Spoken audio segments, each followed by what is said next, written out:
Ah, the English Civil War. A charming little family dispute where the king thought he was chosen by God and Parliament disagreed, with cannons. And amidst the smoke, blood, and extremely questionable facial hair, there came a battle that changed the course of Britain forever. Marston Moor, 1644. You've never heard of it? Don't worry, most of the people involved didn't survive to tell the tale. I am King Arthur, yes. That Arthur. Still stuck in legend, waiting for Britain to need me again. But let's be honest, this is far juicier than pulling swords from stones. So draw near, noble viewers, for a tale of betrayal, thunder, and a Puritan on horseback who would eventually kill a king and call it God's work. Now, before we gallop into battle, do me a knightly favor. Strike thy like button as you would a Saxon.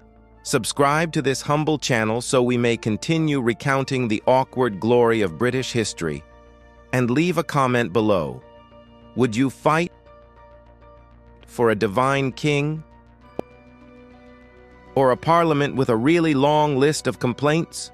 Now then, Marston Moor, July 2nd, 1644. A battlefield soaked in Yorkshire rain and soon to be a bit more crimson. At the time, England was tearing itself apart over one burning question. Should Charles V be allowed to rule like a god? Or should people who wear black and quote the Bible angrily have a say in it? Enter Oliver Cromwell. Not yet Lord Protector, not yet a humorless dictator, but already very good at shouting for the Lord, while charging full speed at aristocrats. The Royalists, led by Prince Rupert, think of him as the George Clooney of musket warfare, had been holding the north. Rupert had flair, a fancy dog, and a reputation for smashing rebels. But what he didn't have that day was luck. The parliamentarians, on the other hand, had a curious alliance of Puritans, Scots, and people who really hated Charles. They were led by Lord Fairfax, the Earl of Manchester, and yes, our dour friend Cromwell, commanding the cavalry. Together they formed the Army of the Eastern Association, which sounds like a bad 1970s rock band, but was in fact a very determined group of men with pikes and grudges. The Royalists thought they could rest the night. Bad call. In a rare moment of coordination, which in 17th century warfare is as rare as a dragon at tea, the parliamentarians launched a surprise evening attack.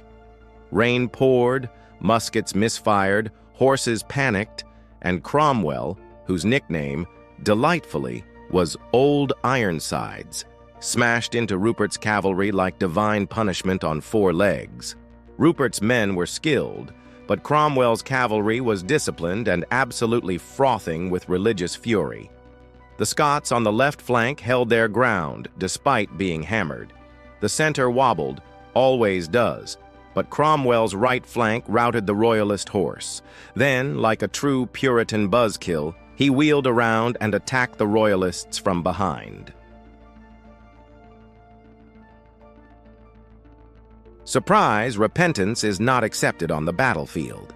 By the time the smoke cleared, over 4,000 Royalists lay dead, and the north of England, formerly loyal to the king, was now firmly in Parliament's grubby hands.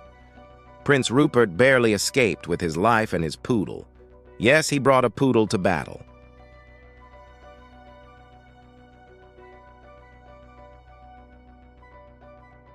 And yes, the parliamentarians genuinely thought it was a familiar, like a demon dog. Charming times. Marston Moor was a turning point. It shattered the myth of royalist invincibility and made one thing brutally clear. Oliver Cromwell was not just another guy with a funny hat. He was the future. A future filled with censorship, Puritanism, and beheading the monarchy. But hey, at least he won battles. So what have we learned, brave listener? Never underestimate a man on horseback yelling Bible verses. Always double-check your flanks before you nap, and never, ever bring a poodle to a civil war. Now, if this tale of blood, betrayal, and battlefield glory stirred something within your chivalrous heart, why not lend your sword, mouse, to this noble quest? Like, subscribe, and drop thy thoughts below. Was Cromwell a hero, or just a better villain than the king? Until next time, I remain Arthur, King of Britain, still waiting for the call.